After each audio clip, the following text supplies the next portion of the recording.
Então, vamos começar o nosso curso a respeito da Humanae Vitae, sobre a reta propagação da vida humana.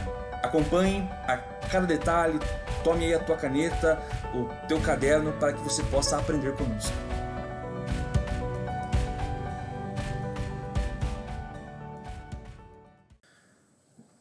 Começando então, de fato, o nosso curso a respeito da Humanae Vitae, sobre a transmissão da vida humana, importante entendermos o título deste documento, na qual está no original. Se você pegar o texto do latim, você vai ver que é Humanae Vitae, a reta propagação da vida, ou seja, é um título positivo, né?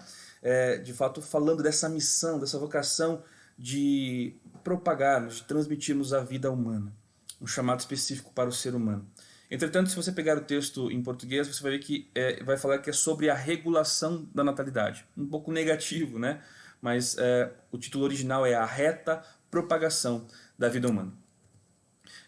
Importante para que nós comecemos este curso, nós entendamos um pouquinho do contexto histórico na qual ele foi escrito. Este talvez foi um dos documentos mais rejeitados da história da igreja. Por quê? Porque ensinou algo totalmente diferente daquilo que foi ensinado? Não, na verdade ele traz de uma forma nova, uma abordagem nova, uma das coisas mais profundas de todo o ensinamento da igreja ao longo dos 2 últimos 1000 anos. Então é importante a gente entender um pouquinho desse contexto histórico para a gente perceber que esse documento, quando ele foi lançado por Paulo VI, né, que é o seu autor, o mundo não aceitou esse documento. O mundo. E o pior, a igreja, boa parte da igreja também não aceitou esse documento. Então, vamos entender um pouquinho deste contexto histórico. A carta encíclica, né, Humanae Vitae, foi escrita em 1968, em julho de 68. Importante fixar isso, julho de 68. Nesse ano, esse talvez foi um dos anos mais conturbados na história da humanidade, porque é justamente o ano da chamada revolução sexual, a revolução hippie, a quebra de regra, os protestos, uma multidão jovem protestando por uma chamada liberdade, que nós vamos entender ao longo da caminhada desses dias, que não era por liberdade que eles clamavam, né?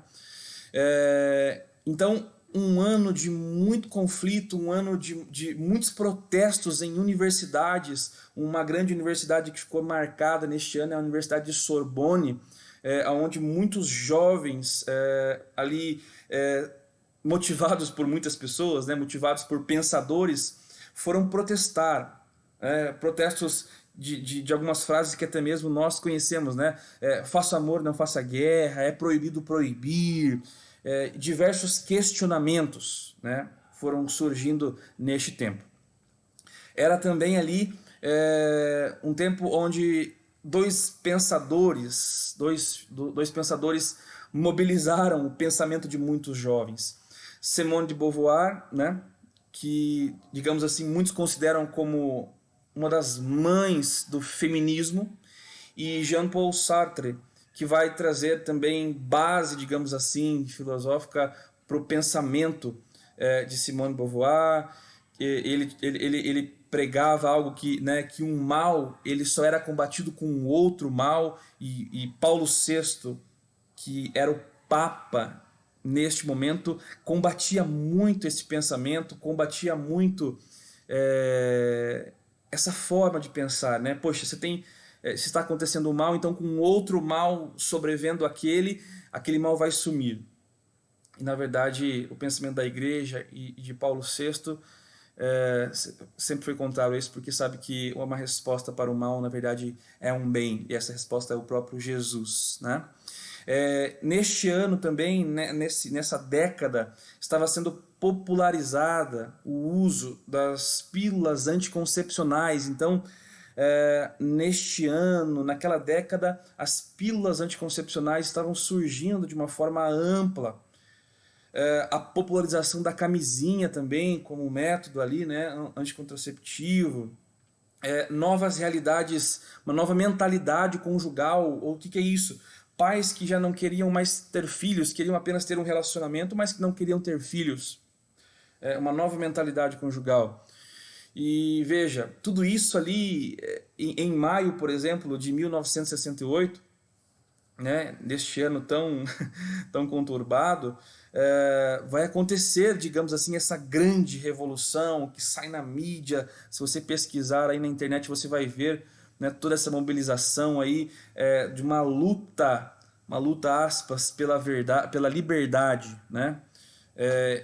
E Jean-Paul Sartre trouxe muito desse pensamento para essas pessoas aí, um pensamento de que a liberdade de fato é fazer aquilo que se quer, de que é necessário se libertar dos condicionamentos que foram colocados durante nós, durante séculos, durante milênios, uma liberdade de Deus.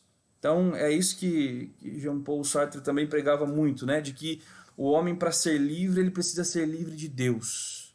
Então esses eram os pensamentos ali que permeavam historicamente esse ano de 1968. Então maio como essa grande explosão do mundo da revolução sexual, do mundo hippie, e em julho, diante de toda essa situação, diante de toda essa mudança grandiosa que estava acontecendo no mundo, o Papa Paulo VI resolve dar uma resposta ao mundo que estava pressionando a Igreja Católica para que aprovasse o uso de anticoncepcionais, aprovasse o uso de camisinha, uma grande pressão sobre o Papa, sobre a Igreja, até mesmo membros da Igreja pressionando o Papa para que aderisse a esse pensamento que estava acontecendo no mundo naquele tempo, né, da abertura a anticoncepcionais.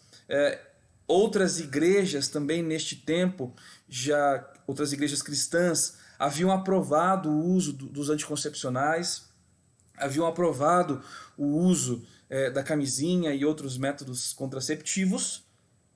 Então, Paulo VI, diante dessa pressão absurda, ele lança, né, ele apresenta à igreja e ao mundo a encíclica Humanae Vitae. E, meus irmãos, houve uma grande rejeição dessa encíclica, desse ensinamento milenar. Veja, ele não ensinou nada novo. Na verdade, havia uma outra encíclica antes, chamada Casti Conubis, que dava um ensinamento reto, mas ele atualizou para uma linguagem do mundo naquele tempo, e houve uma grande rejeição a respeito da Humanae Vitae pelo mundo, por toda a sociedade, pelos fiéis e até mesmo pelo clero. Boa parte do clero também rejeitou. Paulo VI, quando ele faz algumas consultas, nós vamos entender nos próximos vídeos, né? Mas ele faz algumas consultas a alguns bispos e boa parte, 70% dos bispos que ele consultou, eles rejeitaram a encíclica de Paulo VI.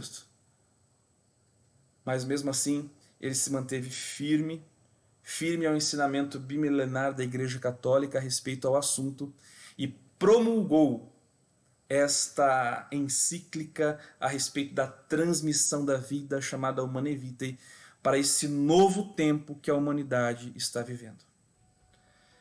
E nos próximos vídeos nós veremos em detalhe esse documento, aquilo que o Papa apresentou ao mundo e à Igreja, e nós vamos ver um pouco das reações também do mundo naquele tempo e que refletem nos dias de hoje, que refletem na minha vida e na sua vida.